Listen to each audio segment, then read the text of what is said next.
अध्याय 1481 आर्यन बनाम लोकेश 3। कुछ लोगों ने लोकेश का समर्थन किया और उनमें से अधिकांश ने आर्यन से लड़ने के लिए लोकेश का उत्साह बढ़ाया। लोकेश, तुम क्या कर रहे हो? जल्दी करो और अभी उससे लड़ो। प्रभेंद्र ने लोकेश से अभी लड़ने के लिए कहा, क्योंकि अगर ये इसी तरह जारी रहा तो एक कुलपति के रूप में प्रभेंद्र की प्रतिष्ठा पर लोग सवाल उठाएंगे। लोकेश ने उठने की कोशिश की। वो उठने की कोशिश करते समय थोड़ा कांप रहा था। ये पहले से ही दूसरी बार था जब लोकेश ने आर्यन के सामने अपना सम्मान खो दिया था। लोकेश को इस अपमान को सहना ही था। मुझे इस अपमान का बदला लेना चाहिए। लोकेश ने इस अपमान का बदला लेने का इरादा किया। वो खुद को आर्यन द्वारा लगातार अपमानित होने की अनुमति नहीं दे सकता था। लोकेश ने अपने गुस्से को शांत करने की कोशिश की। इस स्थिति में लोकेश को आर्यन का सामना करने में शांत रहना था। चाहे लोकेश आर्यन से कितनी भी नफरत क्यों न करता हो, लोकेश खुद को भावनाओं से नियंत्रित होने की अनुमति नहीं दे सकता था, क्योंकि इससे वो अपनी ताकत पर नियंत्रण खो देगा। कुछ सांसें लेने के बाद लोकेश शांत होने लगा था और उसने अपनी भावनाओं पर अच्छी तरह नियंत्रण करना शुरू कर दिया था। लोकेश ने आर्यन की ओर देखा। लोकेश की आंखों में मारने की बहुत तीव्र इच्छा और एक भयानक आभा दिखाई दे रही थी। ओह, डरावना! आर्यन ने ऐसे अभिनय किया जैसे वो लोकेश से डर गया हो। लोकेश ने जो किया वो एक सामान्य साधक को डरा सकता था। आर्यन, तैयार हो जाओ, मैं वो सब लौटा दूंगा जो तुमने पहले किया था। लोकेश ने कहा कि वो आर्यन द्वारा उसके साथ किए गए व्यवहार का बदला लेगा। तुम क्या कह रहे हो? मेरे पास अभी भी तुम्हें मुफ्त में मारने के 8 मौके बचे हैं, क्या तुम भूल गए? आर्यन ने लोकेश से कहा। मैंने ऐसा कहा था, लेकिन इस बार मैं बचूंगा, इसलिए जो कुछ भी तुम्हारे पास है उससे मुझ पर हमला करने की कोशिश करो। अपनी पहले कही गई बातों से पीछे न हटने के लिए लोकेश ने अपनी बातों को घुमा दिया ताकि लोकेश आर्यन के हमलों से बच सके। आर्यन के हमले शक्तिशाली और भयानक थे। अगर लोकेश लगातार आर्यन के हमलों को प्राप्त करता तो वो मैच शुरू होने से पहले ही निश्चित रूप से हार जाता। ठीक है, अगर तुम यही चाहते हो तो ठीक है। आर्यन को इस बात से कोई फर्क नहीं पड़ा कि क्या हुआ। वो लोकेश की बात से सहमत था। लोकेश चाहे कितना भी तेज क्यों ना हो, आर्यन का हमला निश्चित रूप से लोकेश के शरीर पर लगेगा। लोकेश के ऐसा करने का कोई फायदा नहीं था, क्योंकि परिणाम अभी भी वही रहने वाला था। लोकेश तैयार हो गया। वो उस हमले से बचने के लिए पहरे पर था जो आर्यन द्वारा शुरू किया जाने वाला था। बम। जैसे ही लोकेश आर्यन के वार से बचने के लिए पूरी तरह तैयार था, अचानक लोकेश के बगल से प्रहार हुआ। उसके चेहरे पर किसी चीज से इतनी जोर से वार किया गया कि वो खुद बहुत दूर जाकर गिरा। लोकेश ने उठने की कोशिश की। जब उसे बहुत तेज गुप्त हमला मिला तो उसका चेहरा नीला पड़ गया था। लोकेश को पता नहीं चला कि अभी क्या हुआ था। वो पूरी तरह से अनजान था कि अभी क्या हुआ था। लोकेश आर्यन की हरकतें नहीं देख सका। आर्यन की हरकतें बेहद तेज थीं। यहाँ के साधकों के लिए आर्यन की हरकतों को देखना कठिन था। ठीक है, 3 हमले हो गए, अभी भी 7 हमले बाकी हैं। क्या तुम मुझसे गुस्सा महसूस करने के लिए तैयार हो? आर्यन ने लोकेश से कहा। लोकेश को एहसास हुआ कि अभी जो मुक्का लगा वो आर्यन का मुक्का था। अभी जो मुक्का मारा गया था वो बेहद तेज गति से मारा गया था। लोकेश आर्यन का हमला नहीं देख सका। आर्यन ने लोकेश को आराम करने नहीं दिया। उसने फिर से लोकेश की ओर एक अत्यंत तेज हमला किया। आर्यन का सामना करते समय लोकेश हिल नहीं सका। आर्यन का सामना करते समय वो बिल्कुल भी नहीं हिला। चल रही लड़ाई को देखकर दर्शक केवल ताकते रह गए। ये वैसा नहीं था जैसा उन्होंने सोचा था। दर्शकों ने सोचा था कि उन्हें एक ऐसी लड़ाई देखने को मिलेगी जहां लोकेश आर्यन को पीट-पीट कर मार डालेगा। वास्तव में वो जो सोच रहे थे वो वर्तमान में जो हो रहा था उसके बिल्कुल विपरीत था। वो आदमी, वो बहुत तेज है, उसकी हरकतें बहुत तेज हैं। वो किस प्रकार की क्षमता का अभ्यास कर रहा है? वीणा ने आर्यन की ओर देखा। उसने देखा कि आर्यन बहुत तेज था। वीणा ने खुद केवल आर्यन की हरकत की एक झलक पकड़ी थी। वो बस और मजबूत होता जा रहा है। मैं अभी भी उससे बहुत दूर हूं। आर्यन की ताकत देखने के बाद पूजा ने हीन महसूस किया। हालांकि उसे अपनी क्षमताओं पर बहुत भरोसा था, लेकिन वास्तविकता पूजा के लिए बहुत क्रूर थी। पूजा ने देखा कि आर्यन भी और मजबूत हो गया था। ऐसा लगता है कि मुझे और भी कठिन प्रशिक्षण लेना होगा। पूजा आर्यन से लगातार हारना और परेशान नहीं होना चाहती थी। उसे आर्यन पर विजय हासिल करनी थी। प्रभेंद्र शांत नहीं हो सका। जब उसने लोकेश को देखा जिसे आर्यन ने पीटा था, वो बहुत बेचैन लग रहा था। प्रभेंद्र नहीं जानता था कि ये व्यक्ति कहाँ से आया था और वो लोकेश की बराबरी कैसे करने में सक्षम था, जिसने उससे पहले ही पूरी विरासत प्राप्त कर ली थी। लोकेश वास्तव में दबाव में है। ये क्या बकवास है? क्या मैं सपना नहीं देख रहा हूँ? मितांश को अपनी आंखों पर विश्वास नहीं हो रहा था। हालांकि लोकेश इतना महान बन गया था, लेकिन आर्यन ने उसे इस हाल में कैसे पहुंचा दिया? लगभग हर कोई इस पर विश्वास नहीं कर पा रहा था, विशेषकर मुख्य शिष्य। वे सभी अभी तक जो देख रहे थे उस पर विश्वास नहीं कर पा रहे थे कि प्रतिभाशाली लोकेश को आर्यन कैसे हरा सकता है। आर्यन वास्तव में अप्रत्याशित था। इस लड़के ने एक के बाद एक प्रतिभाशाली लोगों को हराया, पहले तरुण, फिर लंकेश, और अब वो लोकेश को हराने की कोशिश कर रहा था। अगर आर्यन लोकेश को हरा देता है तो ये एक बड़ी उपलब्धि होगी। आर्यन निश्चित रूप से 9 इमॉर्टल पीक संप्रदाय में एक नया किंवदंती बन जाएगा। लोकेश ने उठने की कोशिश की, उसने उठने की कोशिश की और आर्यन से लड़ा। लोकेश पहले से ही हार चुका था। वो अब आर्यन के खिलाफ लड़ने में सक्षम नहीं था क्योंकि उसकी चोटें काफी गंभीर थीं। लानत है, उसने उठने की कोशिश की, उसने उस हार से उठने की कोशिश की जो उसने झेली थी। हार अप्रिय थी, लोकेश को हारना पसंद नहीं था।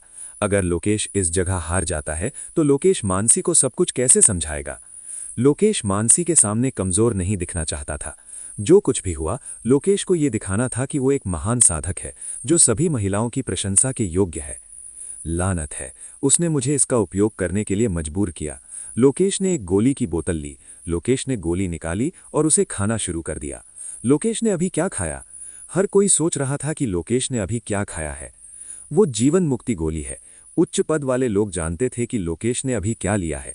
जीवन मुक्ति गोली ये किसी के घावों को भरने का काम करती थी, लेकिन बदले में ये उपयोगकर्ता के जीवन को खा जाती थी, जिससे उपयोगकर्ता की आयु कम हो जाती थी। जीवन मुक्ति गोली का उपयोग करते हुए लोकेश के घाव जल्दी से ठीक होने लगे। लोकेश की स्थिति अपनी मूल स्थिति में वापस आ गई। अब वो टॉप शेप में था। अब वो पूरी ताकत के साथ आर्यन के खिलाफ वापस आ सकता था। ये धोखाधड़ी है, ये कैसे किया जा सकता है? लोकेश ने जो किया उसे देखकर कुछ दर्शक असंतुष्ट थे। लोकेश ने जो किया वो धोखाधड़ी थी। आप सभी शांत हो जाइए। जीवन और मृत्यु के अखाड़े में उनके पास जो कुछ भी है उसका उपयोग करने की अनुमति है, इसलिए ये अपराध नहीं है। प्रधान ने मुख्य शिष्यों को शांत रहने के लिए कहा। अध्याय 1482 9 इमॉर्टल स्लॉटर लॉ। जब प्रधान देखता है कि कुछ शिष्य आर्यन का समर्थन कर रहे हैं तो वह बहुत चिढ़ जाता है। उसे ये बिल्कुल पसंद नहीं आता जब वह लोकेश को अपमानित होते देखता है। आखिरकार लोकेश प्रधान का पूर्व शिष्य था, इसलिए ये अजीब नहीं था कि लोकेश का मजाक उड़ाते या उसे बुरा भला कहते देख प्रधान बहुत अप्रसन्न था। प्रधान द्वारा धमकाए जाने पर धोखाधड़ी का चिल्लाने वाले शिष्य तुरंत शांत हो गए। मुसीबत में पड़ने के डर से उन्होंने दोबारा चिल्लाने की हिम्मत नहीं की। ओह, तो तुमने ऐसी चीज का इस्तेमाल किया? जब लोकेश ने जीवन मुक्ति गोली ली तो आर्यन केवल मुस्कुराया। लोकेश को जीवन मुक्ति गोली का उपयोग करने के लिए अपनी उम्र की कीमत चुकानी पड़ी थी। लोकेश ने आर्यन को हराने के लिए ऐसा किया था क्योंकि वह आर्यन से हारना नहीं चाहता था। लड़ाई अभी शुरू हुई है, खुद को तैयार कर लो। लोकेश ने कहा कि लड़ाई अभी शुरू हुई है और वह पूरी ताकत का उपयोग करके आर्यन पर हमला करेगा। लोकेश के शरीर से एक अत्यंत शक्तिशाली गहन वायु ऊर्जा निकली जिसने एक विशाल बवंडर बना दिया। अखाड़े के अंदर बहुत शोर होने लगा और तेज हवाएं पास की हर चीज को अपनी ओर खींचने लगीं। अगर आर्यन के पास ताकत नहीं होती तो आर्यन उस चक्रवात में खिंच जाता। ये व्यक्ति थोड़ा मूर्ख है। आर्यन ने देखा कि लोकेश थोड़ा नासमझ था क्योंकि इस स्थिति में उसका बचाव पूरी तरह से खुला था और आर्यन उस पर आसानी से हमला कर सकता था। दूसरों के लिए इस स्थिति में लोकेश पर हमला करना असंभव था, लेकिन आर्यन के लिए ये एक आसान काम था। आर्यन ने अपनी उंगली चटकाई और सुई के आकार की एक सूक्ष्म गहन ज्वाला प्रकट की। आर्यन ने इन लपटों को हवा में छोड़ दिया। वे सुई सीधे हवा में चली गई और सीधे लोकेश द्वारा छोड़े गए पवन भंवर से टकरा गई। बूम! एक बड़ा विस्फोट हुआ और उस विस्फोट ने एक और भी बड़ी आग को सुलगा दिया। वह बवंडर आग के एक विशाल भंवर में बदल गया। अभी जो विस्फोट हुआ था उसने उस चक्रवात को आग के एक घातक भंवर में बदल दिया था। चक्रवात के अंदर मौजूद लोकेश चिल्लाया। ये स्पष्ट था कि लोकेश चक्रवात के अंदर घायल हो गया था। ये आदमी काफी चतुर है। वीणा ने देखा कि आर्यन काफी चालाक था क्योंकि इस आदमी ने दुश्मन को नष्ट करने के लिए दुश्मन के ही हमलों का इस्तेमाल किया था। ये स्वीकार करना पड़ेगा कि आर्यन बहुत बुद्धिमान था और वह अपने दुश्मन को हराने के लिए असामान्य तरीकों का उपयोग कर सकता था। क्योंकि लोकेश आग के भंवर में फंस गया था, इसलिए लोकेश ने तुरंत अपनी ताकत का प्रदर्शन करना बंद कर दिया। लोकेश के रुकते ही लपटों का वह भंवर पल भर में हवा में गायब हो गया। लोकेश जले हुए कपड़ों और शरीर पर कई घावों के साथ प्रकट हुआ। लोकेश का हुलिया अब देखने लायक नहीं था। वह पूरी तरह से फटे हाल लग रहा था।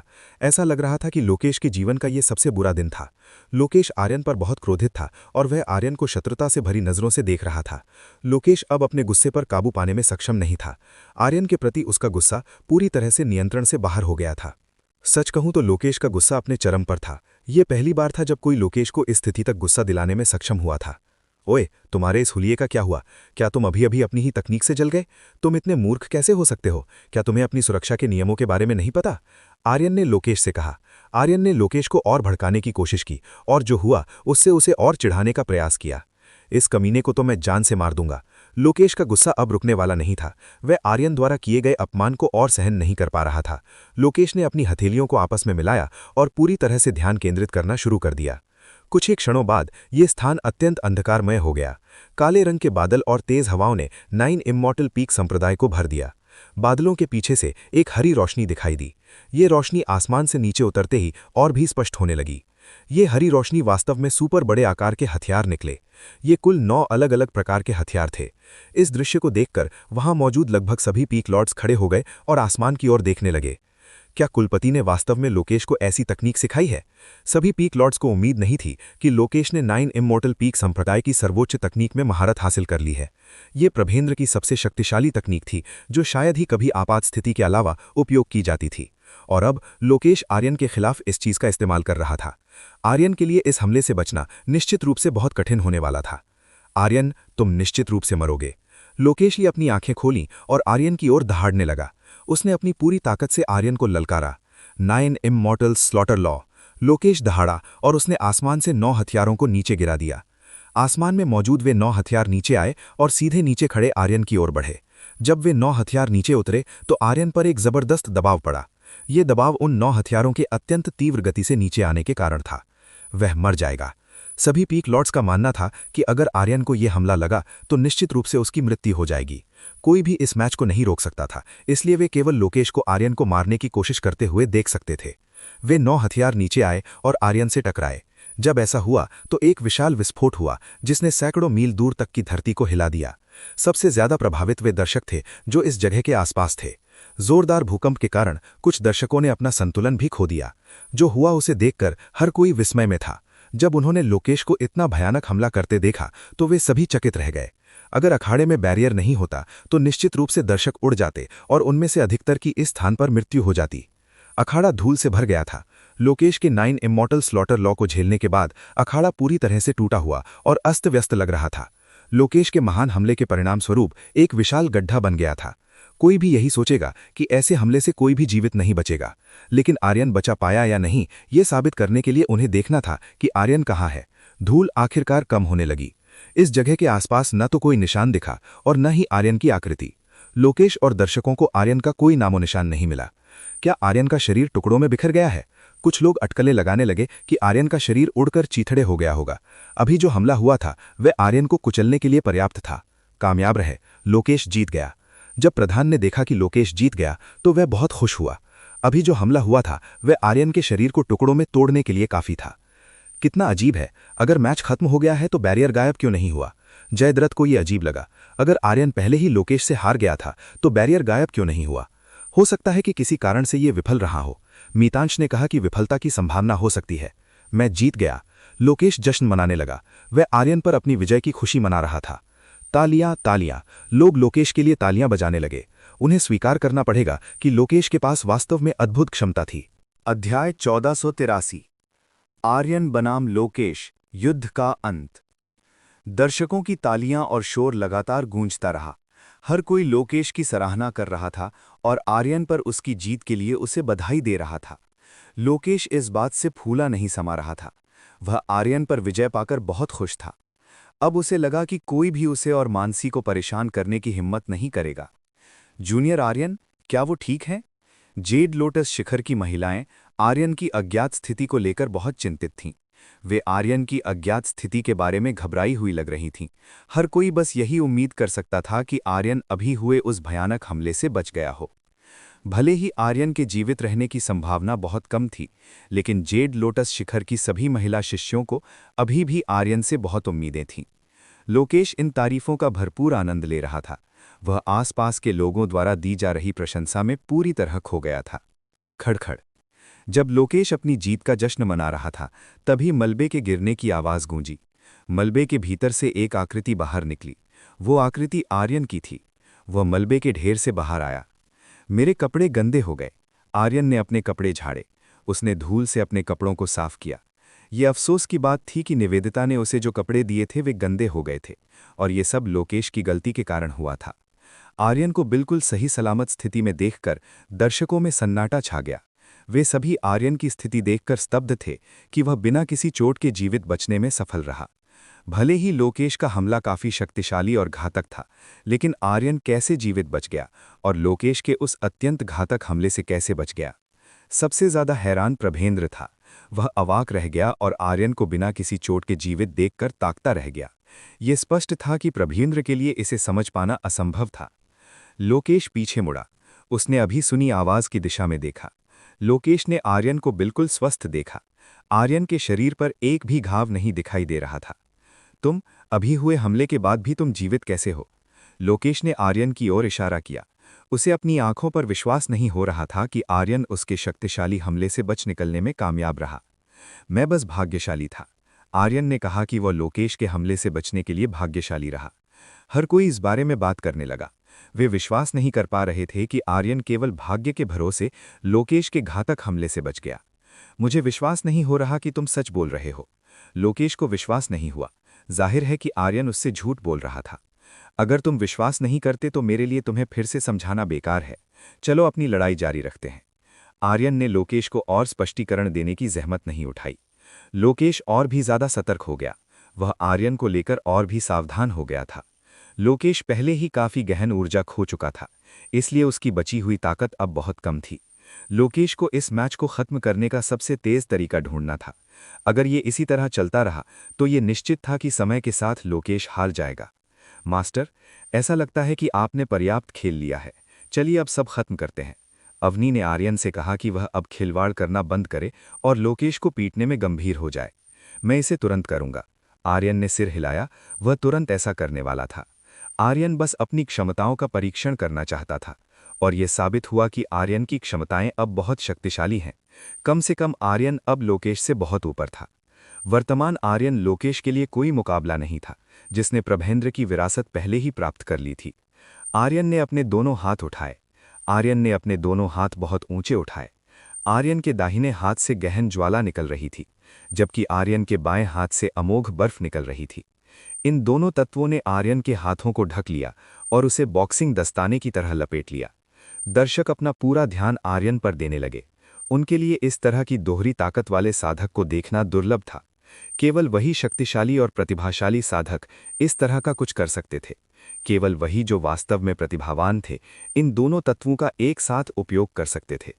वीणा आर्यन की ओर और भी ज्यादा आकर्षित हो रही थी। इस व्यक्ति के पास दो विपरीत तत्व थे। आग और बर्फ एक दूसरे के विपरीत तत्व हैं।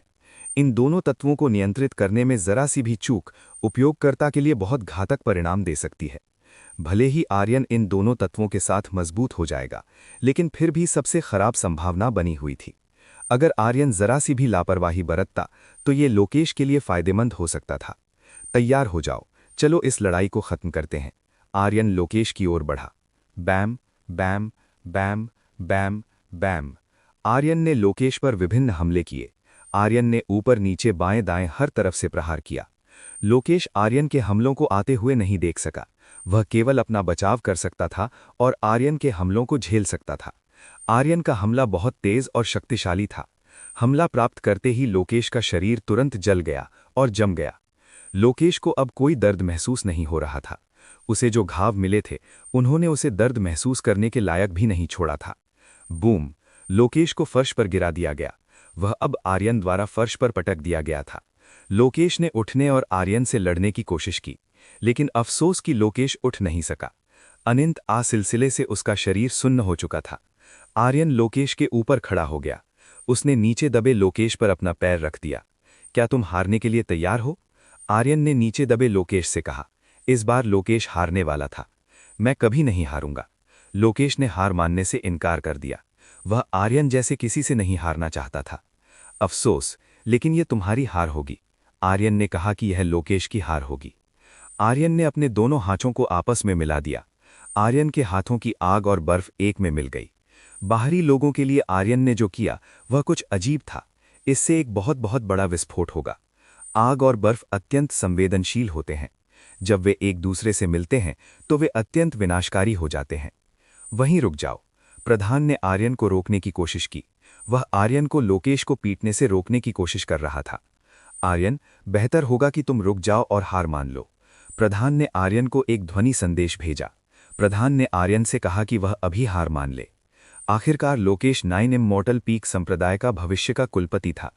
अगर लोकेश आर्यन जैसे नए शिष्य से हार जाता तो इससे 9 इमॉर्टल पीक संप्रदाय का सम्मान मिट्टी में मिल जाता। इसके अलावा 9 इमॉर्टल पीक संप्रदाय के बाहर से अनगिनत दर्शक मौजूद थे। अगर वे इसे देखते तो वे क्या सोचते? ये कहना वैसा ही था कि प्रभेंद्र एक शिष्य को प्रशिक्षित करने में अक्षम है। हा हा हा, ये हास्यास्पद है। आर्यन अपने मन में हंसा। प्रधान ने जो कहा वह अत्यंत मूर्खतापूर्ण था। आर्यन ने प्रधान की बातों की परवाह नहीं की। उसने अपने नीचे मौजूद लोकेश पर हमला कर दिया। बूम! एक अत्यंत भयानक विस्फोट हुआ। आर्यन के हमले ने 9 इमॉर्टल पीक संप्रदाय को हिलाकर रख दिया। ये पहले से कहीं ज्यादा शक्तिशाली था। अध्याय 1484। आर्यन ने शिखर अधिपति प्रधान के हमले को रोका। इस झटके ने कई लोगों को नीचे गिरा दिया। वे सभी गिर गए क्योंकि उनके पैर उखड़ गए थे। क्या हुआ? हर कोई सोच रहा था कि क्या हुआ था। वे आर्यन और लोकेश के बीच लड़े गए युद्ध के परिणाम के बारे में जानने के लिए उत्सुक थे। घनी धूल उड़ रही थी जिससे लोगों की दृश्यता सीमित हो गई थी। कुछ ही क्षणों बाद अखाड़े की बैरियर दीवार गायब हो गई। इस अखाड़े की दीवार का गायब होने का मतलब था कि मैच के परिणाम की पुष्टि हो जानी चाहिए। क्या लोकेश वास्तव में छोटे भाई आर्यन से हार गया है? मोहिनी को उम्मीद नहीं थी कि लोकेश आर्यन से हार जाएगा। इस स्थान पर अधिकांश लोगों के लिए इसे स्वीकार करना काफी कठिन था। धूल पूरी तरह से गायब होने के बाद लोगों ने आखिरकार देखा कि क्या हुआ था। उन्होंने लोकेश को बहुत बुरी तरह घायल छाती के साथ फर्श पर पड़ा देखा। लोकेश की छाती से ताज़ा खून बह रहा था, जिससे साबित होता था कि लोकेश कितना गंभीर रूप से घायल था। लोकेश की हालत देखकर प्रभेंद्र और प्रधान तुरंत पास आए। उन दोनों ने ये देखने की कोशिश की कि लोकेश कितना घायल है। उसे लगी चोटें अत्यंत गंभीर हैं। जब प्रभेंद्र ने लोकेश की चोटों को देखा तो उसने अपना सिर हिला दिया। लोकेश की चोटें बहुत गंभीर थीं। कुलपति, क्या उसके लिए कोई उम्मीद है? प्रधान ने पूछा कि क्या लोकेश के लिए कोई उम्मीद बची है? ऐसा लगता है कि यह बहुत कठिन होगा। भले ही वो ठीक हो जाए, लेकिन शायद वो फिर से इस स्तर पर वापस नहीं आ पाएगा। प्रभेंद्र ने अपना सिर हिलाया। ऐसा लग रहा था कि लोकेश पूरी तरह से ठीक नहीं हो पाएगा। उसकी चोट लोकेश को अपंग बना देगी। क्या? प्रभेंद्र की बात सुनकर प्रधान चौंक गया। लोकेश पहले की तरह ठीक नहीं हो पाएगा, यह निश्चित रूप से काफी चौंकाने वाला था। तुम इस तरह की क्रूरता कैसे कर सकते हो? प्रधान ने आर्यन की ओर इशारा किया। उसने आर्यन की ओर इशारा किया जिसने लोकेश के साथ इतना क्रूर व्यवहार किया था। युद्ध तो युद्ध है। अगर आर्यन लोकेश से बहुत कमजोर होता तो हो सकता था कि लोकेश और भी क्रूर चीजें करता। शायद लोकेश आर्यन को मार भी देता।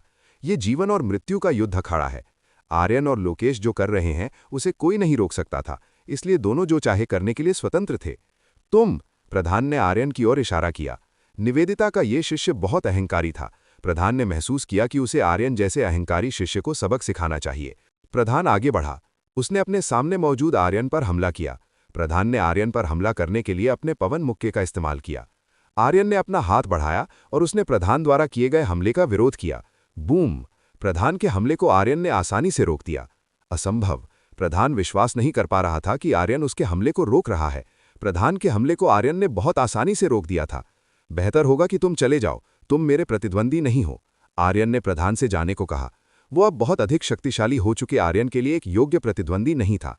मुझे विश्वास नहीं होता कि मैं तुमसे हार जाऊंगा। प्रधान को विश्वास नहीं हुआ कि वो आर्यन से हार जाएगा। वो आर्यन के खिलाफ लड़ना चाहता था। प्रधान, अभी रुक जाओ।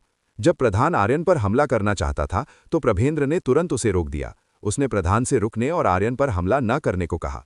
कुलपति, आपने मुझे क्यों रोका? प्रधान ने प्रभेंद्र से पूछा। वो जानना चाहता था कि प्रभेंद्र ने उसे क्यों रोका।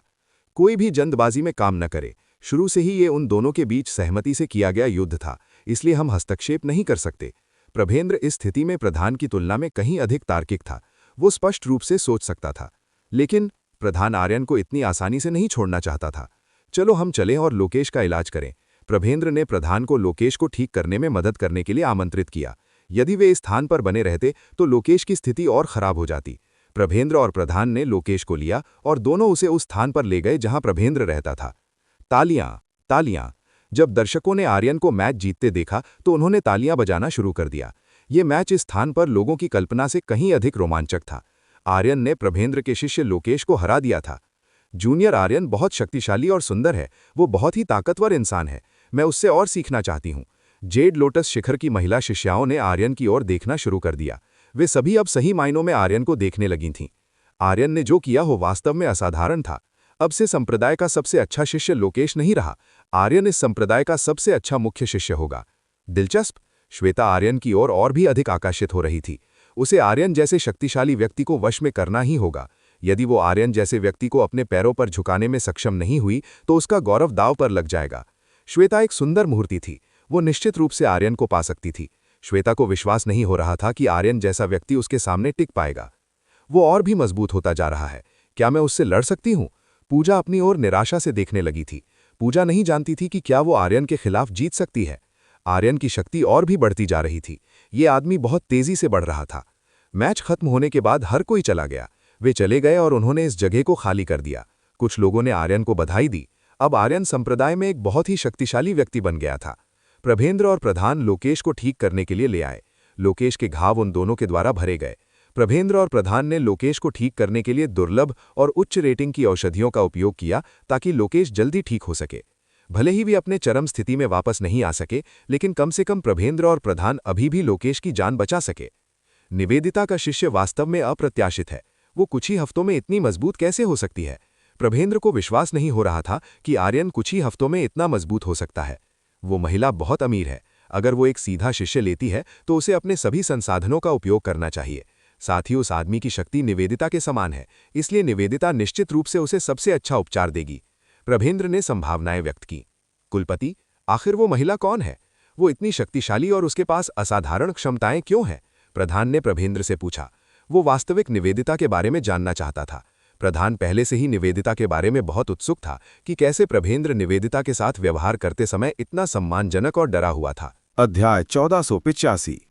ये एक खतरे का संकेत है। उस महिला की पृष्ठभूमि बहुत खास है। मुझे पता है कि उसकी जड़ें बहुत मजबूत हैं। प्रभेंद्र को निवेदिता की असलियत के बारे में बहुत विस्तार से नहीं पता था, लेकिन उसे यकीन था कि वो किसी बहुत बड़ी शक्ति से जुड़ी है। तभी कुलपति उनका इतना सम्मान करते हैं। प्रधान को अब समझ आया कि प्रभेंद्र निवेदिता के सामने इतना विनम्र क्यों रहता था। जब तक वो महिला जीवित है, हम आर्यन को छू भी नहीं सकते। प्रभेंद्र ने प्रधान को चेतावनी दी। जब तक निवेदिता साथ है, आर्यन को नुकसान पहुंचाना नामुमकिन था। वो महिला बहुत भाग्यशाली है। उसे आर्यन जैसा कुशल शिष्य मिला। प्रधान ने लंबी सांस ली और सोचा कि इतना प्रतिभाशाली शिष्य निवेदिता के पास ही क्यों गया। कुलपति, आप लोकेश का क्या करेंगे? प्रधान ने पूछा। हम देखेंगे, अगर उसे पूरी तरह ठीक किया जा सकता है तो उसे रखा जाएगा, अन्यथा हमें किसी और उत्तराधिकारी को चुनना होगा, प्रभेंद्र ने स्पष्ट किया। कितने अफसोस की बात है कि लोहित वंशी कुल अब पूरी तरह बिखर गया है। प्रधान को लोहित वंशी कुल के विनाश पर गहरा दुख हुआ। क्या उस अपराधी का पता चला जिसने लोहित वंशी कुल को तबाह किया? प्रभेंद्र ने पूछा। दुर्भाग्य से वो अभी भी एक रहस्य है। प्रधान अभी भी उस रहस्यमयी व्यक्ति को नहीं ढूंढ सका था जिसने पूरे कुल को मिटा दिया। लानत है, स्थिति नियंत्रण से बाहर होती जा रही है। प्रभेंद्र उन शक्तिशाली बाहरी साधकों के बारे में चिंतित था जो संप्रदाय के आसपास देखे जा रहे थे। उसे डर था कि वे कुछ बुरा कर सकते हैं। प्रधान, मेरा मानना है कि जब उन्हें वो नहीं मिलेगा जिसकी वे तलाश कर रहे हैं तो वे अपने आप चले जाएंगे। मुझे उम्मीद है कि आप सही कह रहे हैं। प्रभेंद्र ने प्रार्थना की कि ये सब जल्द खत्म हो जाए। प्रधान, तुम जेड लोटस शिखर पर नजर रखो और किसी भी संदिग्ध हलचल की सूचना दो, प्रभेंद्र ने आदेश दिया। ठीक है, मैं वैसा ही करूंगा। प्रधान ने सिर हिलाया और वहां से विदा ली। आर्यन जेड लोटस शिखर पर लौट आया, जहां उसकी जीत का भारी जश्न मनाया जा रहा था। जेड लोटस शिखर की सभी महिलाएं आर्यन की जीत से बहुत खुश थीं और उसे एक नायक की तरह देख रही थीं। ईशानी अपनी सहेलियों को आर्यन से थोड़ा दूर रहने को कह रही थी, क्योंकि वे सभी उस पर टूट पड़ रही थीं और उसे तंग कर रही थीं। आर्यन इस सब का भरपूर आनंद ले रहा था। देवलोक में शक्ति ही सब कुछ है और आर्यन ने अपनी शक्ति साबित कर दी थी। ईशानी, तुम्हारी समस्या क्या है? हम जूनियर आर्यन की जीत का जश्न मना रहे हैं। उसकी सहेलियां जाने को तैयार नहीं थीं। ईशानी इस मामले में कुछ नहीं कर पा रही थी क्योंकि सभी महिलाएं आर्यन की दीवानी हो रही थीं। आर्यन, मेरे साथ आओ, शिखर अधिपति आपसे मिलना चाहती हैं।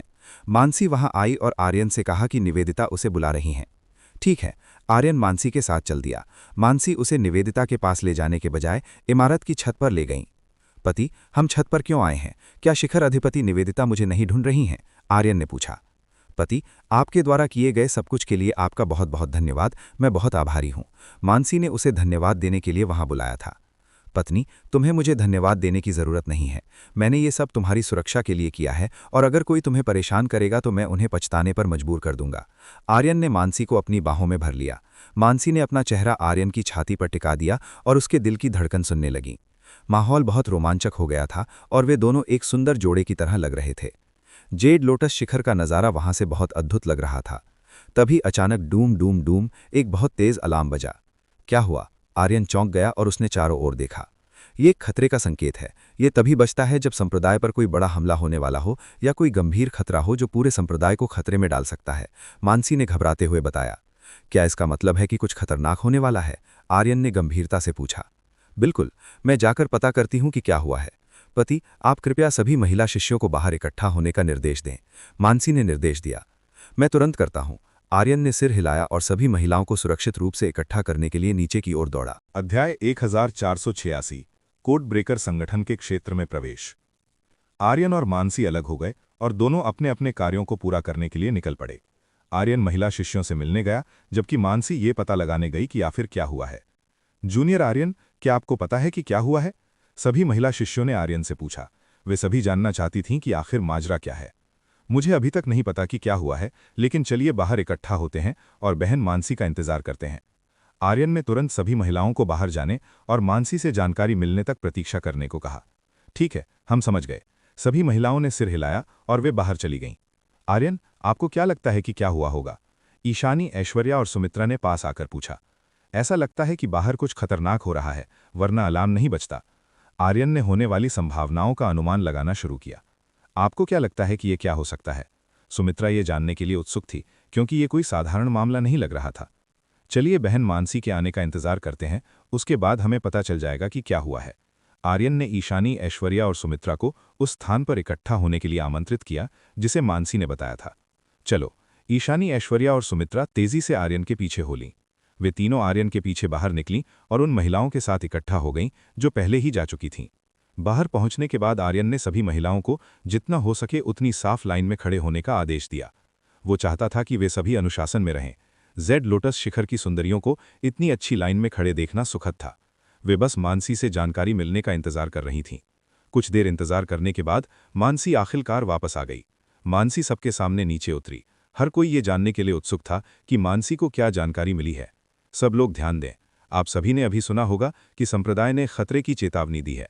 मुझे जो जानकारी मिली है उसके अनुसार उस प्रतिबंधित संगठन जिसके खिलाफ हमने अतीत में लड़ाई की थी, अब आकाश बादल शिखर नक्षत्र क्षेत्र के लगभग आधे राज्यों और क्षेत्रों पर नियंत्रण कर लिया है। इसलिए संप्रदाय चाहता है कि आप सभी सतर्क रहें और किसी भी हमले की स्थिति में तैयार रहें। संप्रदाय दुश्मन की ताकत को कम करके नहीं आंक सकता, मानसी ने बहुत स्पष्ट रूप से समझाया। पता चला कि संप्रदाय द्वारा खतरे का अलार्म बजाने का कारण काफी गंभीर समस्या थी। कोड ब्रेकर संगठन ने हरकत शुरू कर दी थी और उन्होंने आकाश बादल शिखर नक्षत्र क्षेत्र के कई राज्यों पर कब्जा कर लिया था। कोड ब्रेकर संगठन जानता था कि 9 इमॉर्टल पीक संप्रदाय और अमर आकाश साम्राज्य जैसी बड़ी शक्तियों के खिलाफ वे आसानी से नहीं जीत पाएंगे। इसलिए उन्होंने इन दो शक्तियों से दूर के क्षेत्रों का फायदा उठाना शुरू कर दिया। उनका लक्ष्य खजाने और वस्तुओं के लालच में अधिक से अधिक सैनिकों की भर्ती करना था। क्या हमें लड़ने के लिए भेजा जाएगा? एक महिला ने पूछा कि क्या उन्हें कोड ब्रेकर संगठन के खिलाफ युद्ध में भेजा जाएगा? नहीं, अभी के लिए संप्रदाय केवल निरीक्षण करने के लिए लोगों को भेज रहा है। जब हमें उपयोगी जानकारी मिल जाएगी तब शायद हम उनके साथ लड़ेंगे। मानसी ने सूचित किया कि उन्हें तुरंत नहीं भेजा जाएगा। कोड ब्रेकर संगठन द्वारा नियंत्रित क्षेत्र बहुत विशाल था और उनके लिए सीधे युद्ध में उतरना बहुत जोखिम भरा था। दुश्मन के क्षेत्र में उन पर घात लगाकर हमला किया जा सकता था, क्योंकि दुश्मन उस क्षेत्र को उनसे बेहतर समझता था। सभी महिलाओं ने सिर हिलाया। ऐसा लगा कि उन्हें कुछ समय के लिए रुकना होगा। आर्यन और रोमिला, तुम दोनों मेरे साथ आओ, मुझे तुम लोगों से बात करनी है। मानसी ने आर्यन और रोमिला को अपने साथ ले लिया। आर्यन और रोमिला ने एक दूसरे की ओर देखा। वे दोनों उलझन में थे कि मानसी ने उन्हें क्यों बुलाया है। मानसी आर्यन और रोमिला को थोड़ा दूर एक स्थान पर ले गई। वहां मानसी उनसे कुछ बात करना चाहती थी। आर्यन और रोमिला, मेरे पास तुम दोनों के लिए एक कार्य है, मानसी ने कहा। वो क्या है? रोमिला ने मानसी द्वारा दिए गए कार्य के बारे में पूछा। मैं चाहती हूं कि तुम दोनों जाओ और उस प्रतिबंधित संगठन की जासूसी करो जो हमारा दुश्मन है, मानसी ने अपनी इच्छा बताई। मानसी ने आर्यन और रोमिला को कोड ब्रेकर संगठन की जासूसी करने के लिए कहा। मुझे इसके साथ क्यों जाना चाहिए? आर्यन ने पूछा कि मानसी ने उसे रोमिला के साथ क्यों जोड़ा है। रोमिला को दुश्मन के क्षेत्र की भौगोलिक स्थिति का ज्ञान है, इसलिए जब तक तुम उसके साथ हो तुम सुरक्षित रहोगे, मानसी ने कारण समझाया। क्या ऐसा है? आर्यन ने रोमिला की ओर देखा। उसे उम्मीद नहीं थी कि रोमिला को इस तरह के मामलों का इतना अच्छा ज्ञान होगा। आर्यन, मुझे कम मत समझो। भले ही मैं ऐसी दिखती हूं, लेकिन मैं आकाश, बादल, शिखर, नक्षत्र क्षेत्र के सभी स्थानों को जानती हूं। रोमिला ने बड़े गर्व के साथ कहा और आर्यन को अपना ज्ञान दिखाया। जो भी हो, आर्यन बहस नहीं करना चाहता था। बहस करने से बेहतर हार मान लेना था। ठीक है, ये तय हो गया। अब तुम दोनों जल्दी जाओ। तुम दोनों ऐसे कपड़े पहनो जो ज्यादा ध्यान आकर्षित ना करें, विशेष रूप से तुम। मानसी ने आर्यन की ओर इशारा किया। वो चाहती थी कि आर्यन बहुत भड़कीला न दिखे। वर्तमान आर्यन वास्तव में बहुत आकर्षक था। हर महिला उसे ही देखती थी, इसलिए मानसी चाहती थी कि आर्यन भेष बदल कर जाए। ठीक है, आर्यन ने सिर हिलाया। वो अपना भेष अच्छी तरह बदल लेगा। मैं वापस जाऊंगी और जेड लोटस शिखर में सब कुछ व्यवस्थित करूंगी। मानसी ने आर्यन और रोमिला को अकेला छोड़ दिया। मास्टर, क्या हम अभी निकल रहे हैं? रोमिला ने आर्यन से पूछा। बिल्कुल, चलिए अभी निकलते हैं। आर्यन रोमिला को तुरंत ले गया। दोनों ने अपना रूप बदला और कोड ब्रेकर संगठन के क्षेत्र की ओर बढ़ने लगे। रोमिला ने सिर हिलाया और वो आर्यन का मार्गदर्शन करने लगी। आर्यन और रोमिला संप्रदाय से बाहर उड़ गए। दोनों उस क्षेत्र की ओर बढ़े जिसके बारे में मानसी ने बताया था। मानसी द्वारा दी गई व्याख्या से आर्यन पुष्टि कर सकता था कि अन्य शिखरों ने भी दुश्मन की स्थिति का पता लगाने के लिए लोगों को भेजा होगा। आर्यन और रोमिला को भी अपना हिस्सा मिल गया था। वे जिस स्थान पर जा रहे थे उसका नाम होइसिन मिराज्य था, जो कि काफी बड़ा साम्राज्य था। आकाश, बादल, शिखर, नक्षत्र क्षेत्र में कई साम्राज्य हैं और ये साम्राज्य स्वाभाविक रूप से किंग रेल्म के प्रभुत्व में आते हैं। इसलिए ताकत के मामले में वे अमर आकाश साम्राज्य से नीचे थे। भले ही उनकी ताकत कम थी, लेकिन अगर कोड ब्रेकर संगठन उस क्षेत्र को नियंत्रित करने में सफल हो गया तो ये एक बड़ा खतरा होगा। कुछ समय की यात्रा के बाद आर्यन और रोमिला आखिरकार होइसिन साम्राज्य की सीमा पर पहुंचे। 1 मिनट रुको, आर्यन ने रोमिला को रुकने को कहा। उसने देखा कि सीमा क्षेत्र की रखवाली करने वाले कई गार्ड थे। आर्यन दूर से ही बता सकता था कि ये लोग कोड ब्रेकर संगठन के थे। कोड ब्रेकर संगठन के लोग सीमा की रखवाली कर रहे थे ताकि कोई दुश्मन उनके क्षेत्र में प्रवेश न कर सके। अध्याय 1487। रोमिला को थामे हुए आर्यन। दुश्मन बहुत सतर्क लग रहा है, हम अंदर कैसे घुसेंगे? रोमिला उलझन में और चिंतित दिखी। सुरक्षा इतनी कड़ी होने पर वे अंदर कैसे जा सकते थे? ये करना एक आसान काम होगा। आर्यन ने कहा कि कोड ब्रेकर संगठन के क्षेत्र में प्रवेश करना आसान है। कैसे? रोमिला काफी उत्सुक थी। वो जानना चाहती थी कि आर्यन किस तरह के तरीकों और रणनीतियों का उपयोग करेगा। तुम देख लेना। आर्यन रोमिला के पास आया। उसने रोमिला को अपनी बाहों में भरा और उसे गोद में उठा लिया। मास्टर, आप ये क्या कर रहे हैं? जब आर्यन ने रोमिला को एक राजकुमारी की तरह उठाया तो वो चौंक गई। रोमिला के लिए आर्यन ने जो किया वो बहुत रोमांटिक था। ये कुछ ऐसा था जो रोमिला लंबे समय से चाहती थी। सच कहूं तो रोमिला को विश्वास नहीं हो रहा था कि आर्यन उसे उठाएगा। ये उसके लिए एक सपने जैसा था। कसकर पकड़े रहना। आर्यन ने रोमिला को बहुत कसकर पकड़ने के लिए कहा। रोमिला उलझन में दिखी जब उसने सुना कि आर्यन क्या करने वाला है। रोमिला ने आर्यन के अनुरोध को ठुकराने की हिम्मत नहीं की। उसने आर्यन के शरीर को बहुत कसकर पकड़ लिया। आर्यन ने मुद्रा ली। वो दौड़कर दुश्मन के रक्षा क्षेत्र में घुसना चाहता था। आर्यन को अपनी गति पर बहुत भरोसा था, इसलिए गार्डों के पास से चुपके से निकल जाना उसके लिए संभव था। इस पद्धति को 100% सफल बनाने के लिए आर्यन ने वायु नस का उपयोग किया और कई गुना गति प्राप्त की। आर्यन तुरंत दौड़ पड़ा और दुश्मन के इलाके में जबरन घुसने की कोशिश करने लगा। वुश! आर्यन एक प्रकाश की चमक की तरह था। उसकी गति अत्यंत प्रभावशाली थी। पहरेदार पहले से ही बहुत सतर्क थे। वे पहरा दे रहे थे और ये निश्चित कर रहे थे कि कोड ब्रेकर संगठन के क्षेत्र में कोई बाहरी व्यक्ति प्रवेश न करे। वुश! जब पहरेदार पहरा दे रहे थे तो उन्हें अपने पास से एक बहुत तेज हवा गुजरती हुई महसूस हुई। अभी वो क्या था? कई गार्ड तुरंत सतर्क हो गए। वे अचानक चली तेज हवाओं को लेकर सावधान थे। गार्ड तुरंत इधर उधर देखने लगे ताकि पता चल सके कि अभी क्या हुआ है। इन गार्डों को नहीं पता था कि अभी कोई पास से गुजरा है। उन्होंने ध्यान नहीं दिया क्योंकि लोग इतनी तेज गति से गुजरे थे। गार्डों ने बाहर तलाश शुरू की। वे उन सुरागों की तलाश कर रहे थे जिनसे बाहरी लोगों को प्रवेश मिल सकता था। इस बीच आर्यन और रोमिला पहले ही प्रवेश कर चुके थे। वे दोनों उस क्षेत्र में घुस गए थे जिसे कोड ब्रेकर संगठन ने अभी अभी नियंत्रित किया था। तुम कब तक इस तरह दिवा स्वप्न देखती रहोगी? अब नीचे उतरो। आर्यन ने रोमिला को नीचे उतरने का आदेश दिया। वो महिला अभी भी बहुत कसकर चिपकी हुई थी। रोमिला इस समय अर्धचेतन अवस्था में थी। आर्यन द्वारा उठाए जाने के दौरान उसका मन हर जगह भटक रहा था। रोमिला की ओर से कोई प्रतिक्रिया न देख आर्यन ने सीधे उसके सिर पर दस्तक दी। ओह, आप क्या कर रहे हैं? रोमिला ने तुरंत शिकायत की। जल्दी करो, हमारे पास अभी भी काम है। मैं तुम्हें इस तरह ढोते रहना नहीं चाहता। अगर तुम नीचे नहीं उतरना चाहती तो मैं तुम्हें फेंक दूंगा। आर्यन ने रोमिला से कहा। आप इतने क्रूर कैसे हो सकते हैं? मुझे उम्मीद नहीं थी कि मास्टर इतने निर्दयी होंगे। रोमिला ने आर्यन से शिकायत की। मुझे परवाह नहीं है, जल्दी नीचे उतरो और चलो अपना मिशन पूरा करते हैं। आर्यन रोमिला को चिढ़ाने के मूड में नहीं था। पहले उन्हें इस जगह के मामले सुलझाने थे, कहीं ऐसा न हो कि कोड ब्रेकर संगठन उठ खड़ा हो और बहुत अधिक शक्तिशाली हो जाए। एक कारण था कि आर्यन को यह पसंद नहीं था जब कोड ब्रेकर संगठन हमेशा उसके लिए परेशानी खड़ी करता था। ठीक है, तो कृपया मुझे मत फेंकना। रोमिला तुरंत नीचे उतर गई। वो आर्यन की बाहों से अलग हो गई। अफसोस की बात यह थी कि यह सब इतनी जल्दी खत्म हो गया, जबकि रोमिला ने अभी अभी इस आनंद के मजा लेना शुरू किया था। आर्यन और रोमिला पास के एक शहर में गए। वे उस जगह की वर्तमान स्थिति जानना चाहते थे जिसे कोड ब्रेकर संगठन ने अपने कब्जे में ले लिया था।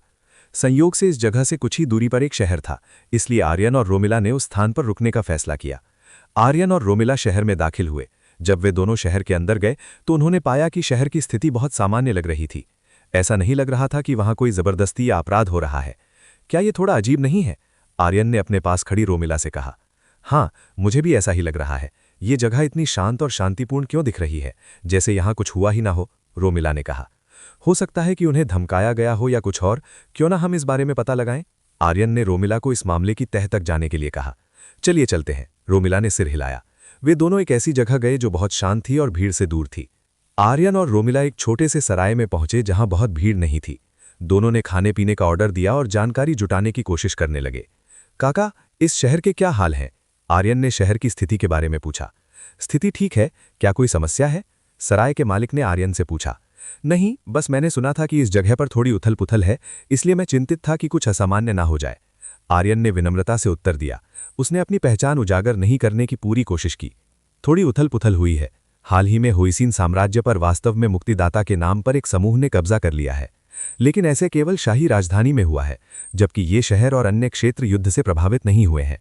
सराय के मालिक ने बताया कि शहर ठीक है और सब कुछ बिना किसी समस्या के सामान्य रूप से चल रहा है। तो सबसे ज्यादा प्रभावित होइसिन साम्राज्य की राजधानी है? आर्यन ने सराय के दुकानदार काका से पूछा। सही कहा, होइसिन की राजधानी में जाने से बचना ही सबसे अच्छा है। अगर आप उस जगह जाते हैं तो समस्या होगी।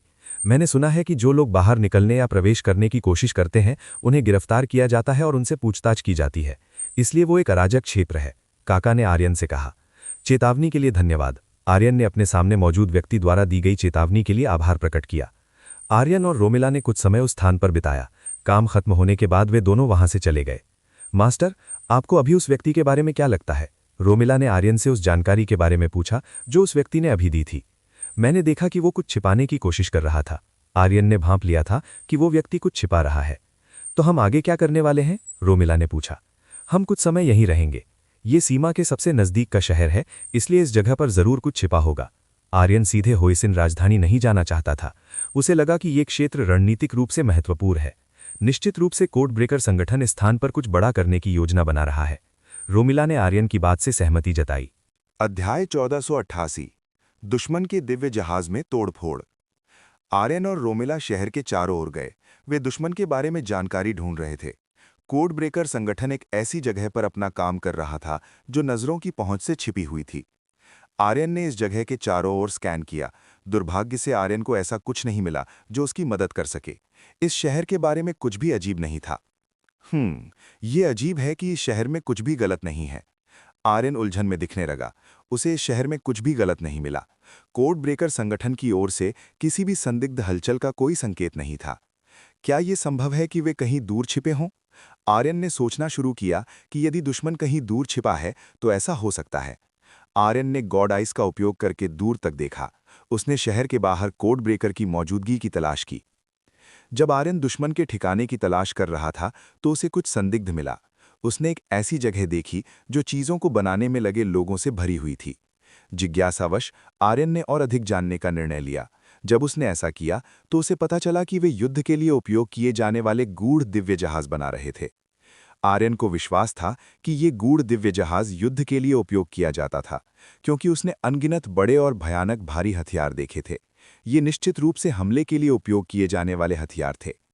ठीक है, मैंने इसे ढूंढ लिया। आर्यन को आखिरकार दुश्मन के ठिकाने का पता चल गया। अब उसे बस उस जगह में घुसने की जरूरत थी।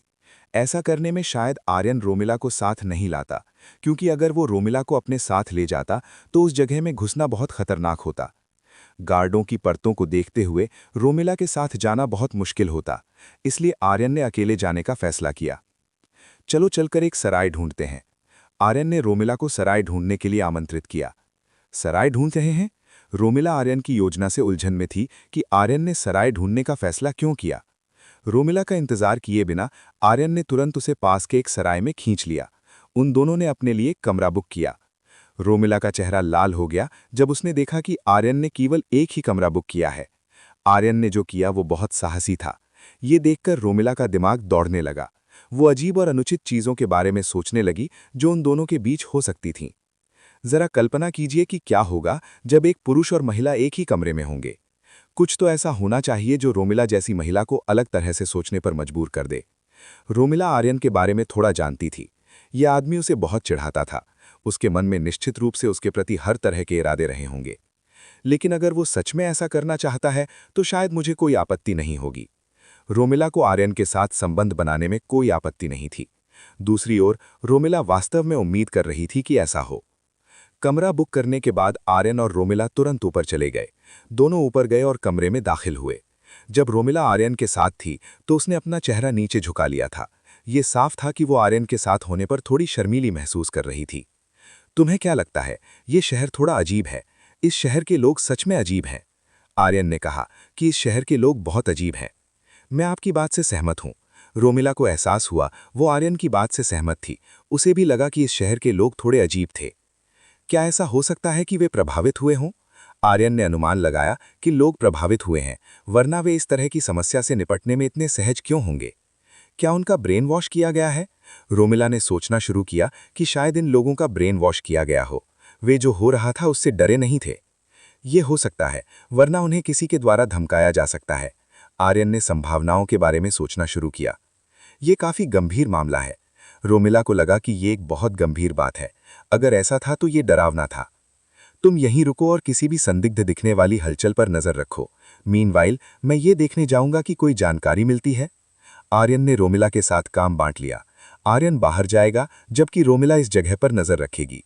यदि कुछ अप्रत्याशित हुआ तो आर्यन चाहता था कि रोमिला उसे बुलाए। ठीक है, मैं आपकी बात मानूंगी। रोमिला ने सिर हिलाया। वो आर्यन की बात सुनेगी। आर्यन चुपके से बाहर निकल गया। उसने अपनी पोशाक बदलकर नाकाब पोश हीरो वाली पोशाक पहन ली। आर्यन ने महसूस किया कि नाकाब पोश हीरो की पहचान का उपयोग करके कोड ब्रेकर संगठन के खिलाफ काम करना आसान होगा। अपना रूप बदलने के बाद आर्यन तुरंत कोड ब्रेकर संगठन के गुप्त स्थान पर गया। आर्यन ने दुश्मन के ठिकाने में घुसपैठ की योजना बनाई। उसने वहां घुसने के लिए अपने कौशल का उपयोग किया। आर्यन ने कोड ब्रेकर संगठन के गार्डों को अपनी पूरी गति का उपयोग करके बहुत आसानी से चकमा दे दिया। अंदर जाने के बाद आर्यन ने देखा कि लोग गूढ़ दिव्य जहाज बनाने का काम कर रहे थे। ऐसा लग रहा था कि उन्हें दिव्य जहाज बनाने के लिए काम पर रखा गया था। जल्दी से अपना काम खत्म करो, हमारे पास बहुत कम समय है। यदि तुम सब इसे समय पर पूरा नहीं करते हो तो तुम्हें भुगतान नहीं किया जाएगा। फोरमैन सभी श्रमिकों पर चिल्लाया। उन सभी को इस प्रोजेक्ट को जल्दी खत्म करना था, अन्यथा उन्हें समस्या होती। ये सुनकर हर कोई वापस काम पर लग गया। वे कई हफ्तों से बिना रुके काम कर रहे थे। निश्चित रूप से वे सभी लगातार काम करने से बेहद थक गए थे। ये कहा जा सकता था कि उनकी गहन ऊर्जा कम हो रही थी। अगर ये इसी तरह चलता रहा तो वे सभी मौके पर ही मर सकते थे। ये वास्तव में बहुत क्रूर काम था। ऐसा लग रहा है कि वे फिर से युद्ध शुरू करने वाले हैं। मुझे पता लगाना चाहिए कि वे कहां हमला करने वाले हैं। जो हुआ उसे देखकर आर्यन निष्कर्ष निकाल सकता था कि कोड ब्रेकर संगठन पहले से भी बड़ा हमला करने वाला था। आर्यन सबसे गहरे हिस्से में घुस गया। उसने उस जगह जानकारी तलाशी जिसका उपयोग वहां के नेता के द्वारा किया जाता था। आर्यन के लिए नेता या उस जगह के प्रभारी व्यक्ति के स्थान पर जानकारी ढूंढना आसान था। कुछ देर खोजने के बाद आर्यन को आखिरकार एक विशेष कमरा मिला। इस कमरे में कई नक्शे और रेखाचित्र थे। इसे देखकर आर्यन तुरंत देखने गया। उसने देखा कि ये एक रणनीतिक नक्शा था जिसका उपयोग दुश्मन करने की कोशिश कर रहा था। बहुत अच्छा, मुझे एक ठीक-ठाक जानकारी मिल गई है। आर्यन को जानकारी मिल गई थी। अब उसे दुश्मन की योजना पता थी। आर्यन ने एक इमेजिंग स्टोन लिया और नक्शे पर मौजूद हर चीज की फोटो ले ली। आर्यन गूढ़ दिव्य जहाज के पास गया और उसने दुश्मन के दिव्य जहाज में कुछ संशोधन किए ताकि उनमें तोड़फोड़ की जा सके। कुछ समय बाद आर्यन ने आखिरकार तोड़फोड़ पूरी कर ली। अब बस इस जगह से बाहर निकलना था। आर्यन बहुत आसानी से अंदर दाखिल हुआ था और वो बहुत आसानी से बाहर भी निकलने में सफल रहा। ठीक है, मैं वो पाने में सफल रहा जो मैं चाहता था। आर्यन को वो मिल गया था जो उसे चाहिए था। अब वापस जाने का समय था। अध्याय 1489 भारी हथियारों से अचानक हमला। सब कुछ हासिल करने के बाद आर्यन सराय लौट आया ताकि वो रोमिला को बता सके कि उसे क्या मिला है। आर्यन सराय पहुंचा, उसने अपने कपड़े बदले और कमरे में दाखिल हुआ। जब आर्यन ने कमरे में प्रवेश किया तो उसे एक चौंकाने वाली बात पता चली। आर्यन ने देखा कि उसने जो कमरा किराए पर लिया था वो बहुत अस्त-व्यस्त था। ऐसा लग रहा था कि इस जगह पर अभी-अभी कोई लड़ाई हुई थी। आर्यन तुरंत रोमिला की तलाश करने लगा। वो देख रहा था कि क्या रोमिला ठीक है और कहीं छिपी हुई है। कुछ समय तक खोजने के बाद आर्यन को रोमिला का कोई सुराग नहीं मिला। क्या उसे कोई उठा ले गया है? रोमिला का पता न चलने पर आर्यन ने तुरंत सोचा कि सबसे अधिक संभावना ये है कि रोमिला का अपहरण कर लिया गया है। ऐसा लगता है कि मेरा अंदाजा सही है, ये शहर सामान्य नहीं है। निश्चित रूप से इस शहर के लोग प्रभावित हुए होंगे। आर्यन का डर सच हो गया था। इस शहर के लोगों ने जरूर कोड ब्रेकर संगठन के साथ सहयोग किया होगा और उन्होंने पहले ही कोड ब्रेकर संगठन को आर्यन और रोमिला के बारे में सूचित कर दिया होगा। मुझे जल्द से जल्द रोमिला का पता लगाना चाहिए। आर्यन को जल्दी से रोमिला को ढूंढना था, अन्यथा रोमिला के साथ कुछ बुरा हो सकता था। आर्यन ने तुरंत रोमिला के निशानों की तलाश शुरू की। उसने बहुत सावधानी से खोजा और थोड़े ही समय में वो दुश्मन के निशानों को खोजने में सफल रहा। ठीक है, मैंने इसे ढूंढ लिया। आर्यन को दुश्मन द्वारा छोड़ा गया रास्ता मिल गया। भले ही ये निशान हल्का था, फिर भी आर्यन इसका पीछा करने में सक्षम था। जब आर्यन ने उस व्यक्ति के पदचिन्हों का पीछा किया जो रोमिला को ले गया था, तो उसे पता चला कि वे पहले ही इस शहर को छोड़ चुके हैं। लानत है, रोमिला को ले जाया गया है। आर्यन बहुत जोर से बुदबुदाया। चूंकि दुश्मन रोमिला को शहर से बाहर ले गया था, इसलिए आर्यन भविष्य में उसके साथ क्या होगा इसका अंदाजा लगा सकता था। मुझे तुरंत उनके पीछे जाना होगा। आर्यन कोई समय बर्बाद नहीं करना चाहता था, उसे उन लोगों का पीछा करना था जो रोमिला को ले गए थे। आर्यन पूरी गति से उड़ा, वो अपने दुश्मन को पकड़ रहा था। कुछ देर उड़ने के बाद आर्यन आखिरकार होयसिन साम्राज्य की राजधानी के पास पहुंचा। वे लोग रोमिला को होयसिन साम्राज्य की राजधानी में ले आए थे और रोमिला वर्तमान में दुश्मन की हिरासत में थी। आर्यन ने राजधानी की ओर देखा। जब उसने राजधानी को देखा तो उसे कुछ दिलचस्प मिला। उसने देखा कि शाही राजधानी क्षतिग्रस्त थी। ऐसा लग रहा था कि वहां सत्ता के लिए बड़ी लड़ाई हुई थी। आर्यन देख सकता था कि होयसिन साम्राज्य की सेना कोड ब्रेकर संगठन की सेना से हार गई थी और अब साम्राज्य का नया शासक कोड ब्रेकर संगठन था। इस जगह पर सुरक्षा बहुत कड़ी है। ऐसा लगता है कि सभी सैनिकों को इसी जगह तैनात किया गया है। इसे देखकर आर्यन पुष्टि कर सकता था कि ये कोड ब्रेकर संगठन के मुख्यालयों में से एक था। आर्यन ने अपनी गॉडाइस का उपयोग करके रोमिला के ठिकाने की तलाश की। गॉडाइस की मदद से आर्यन ने रोमिला को ढूंढ लिया। रोमिला इस समय कई कैदियों के साथ एक जेल में बंद थी। उन सभी को एक बहुत अंधेरी जेल में रखा गया था। उनकी हिम्मत कैसे हुई मेरी सेविका के साथ ऐसा व्यवहार करने की? मैं उन्हें इतनी आसानी से नहीं छोड़ूंगा।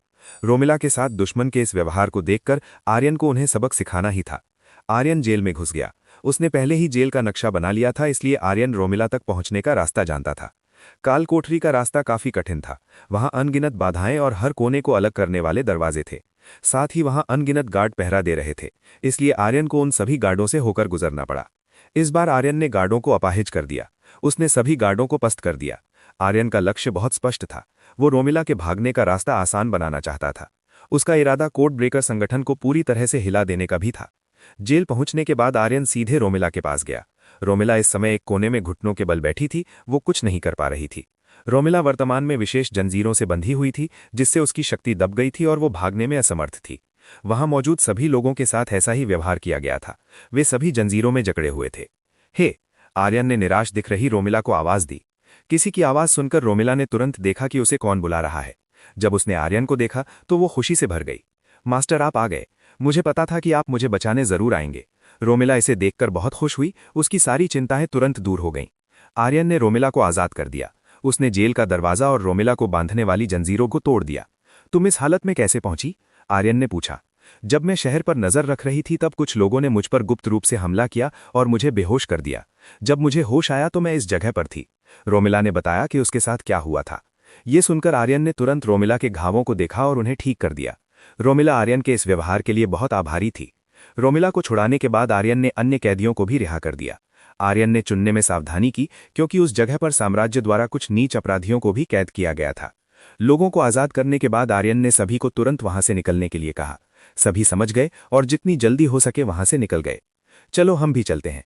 आर्यन ने रोमिला को चलने के लिए कहा। जानकारी इकट्ठा करने का उनका काम पूरा हो चुका था। चलिए। रोमिला ने ज्यादा कुछ नहीं पूछा और आर्यन के साथ वहां से निकलने लगी। चूंकि रोमिला को क्षेत्र का अनुभव था, इसलिए आर्यन ने आसानी से रास्ता ढूंढ लिया और वे दोनों जल्द ही कोड ब्रेकर संगठन के नियंत्रण वाले क्षेत्र से बाहर निकलने वाले थे। जैसे ही आर्यन और रोमिला कोड ब्रेकर संगठन के इलाके को छोड़ने वाले थे, एक विशाल शक्ति आर्यन और रोमिला की ओर तेजी से आई। सावधान!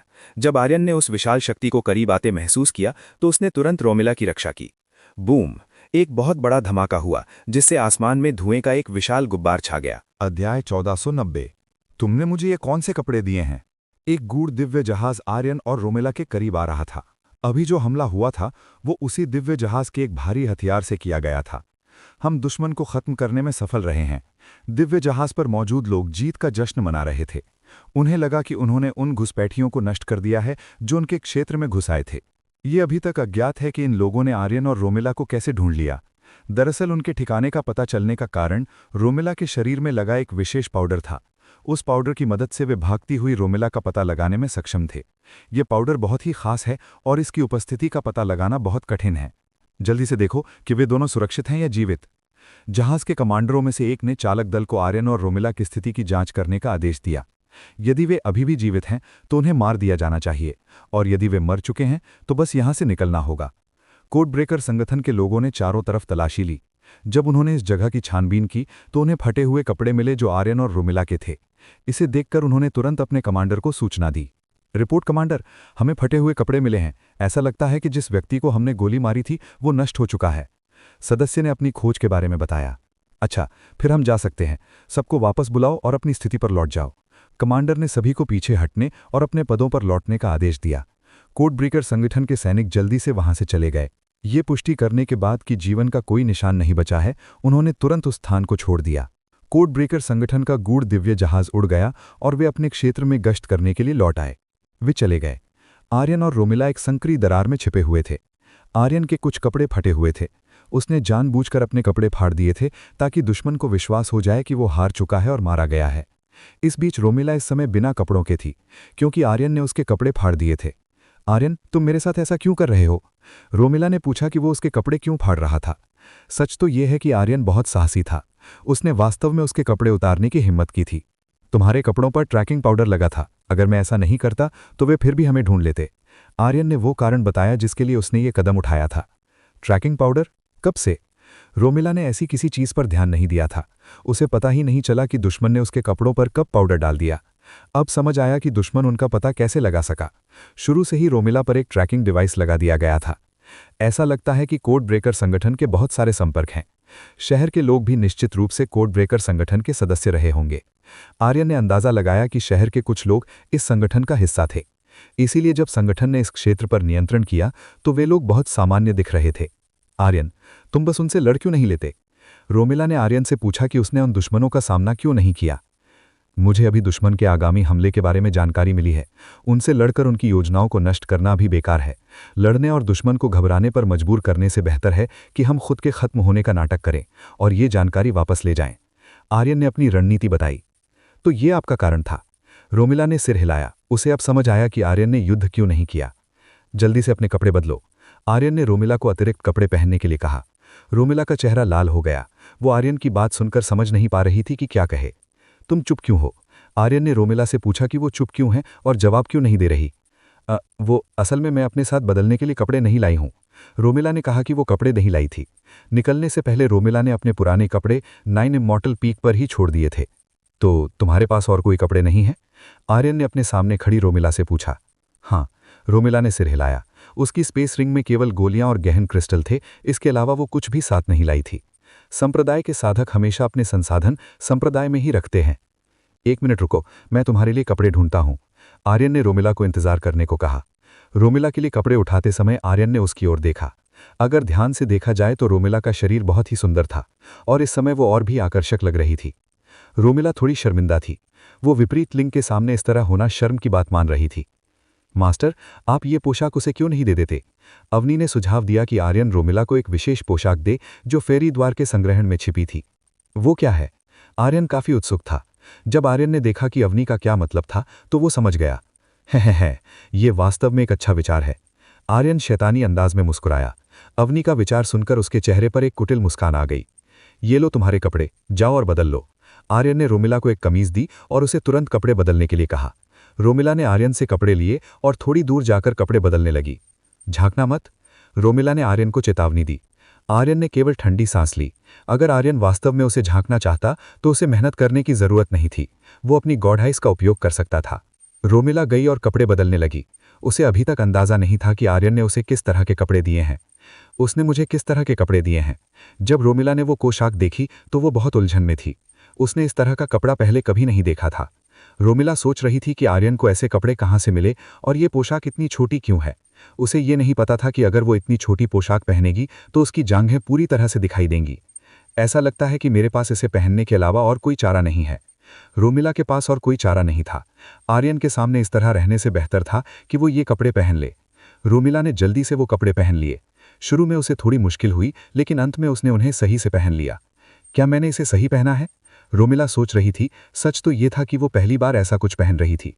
फिट महसूस होने के बाद रोमिला आर्यन के पास गई, जो उसका इंतजार कर रहा था। आर्यन, तुमने मुझे ये कौन से कपड़े दिए हैं? ये इतना अजीब क्यों लग रहा है? रोमिला ने सीधे उस पोशाक के बारे में पूछा जो आर्यन ने उसे दी थी।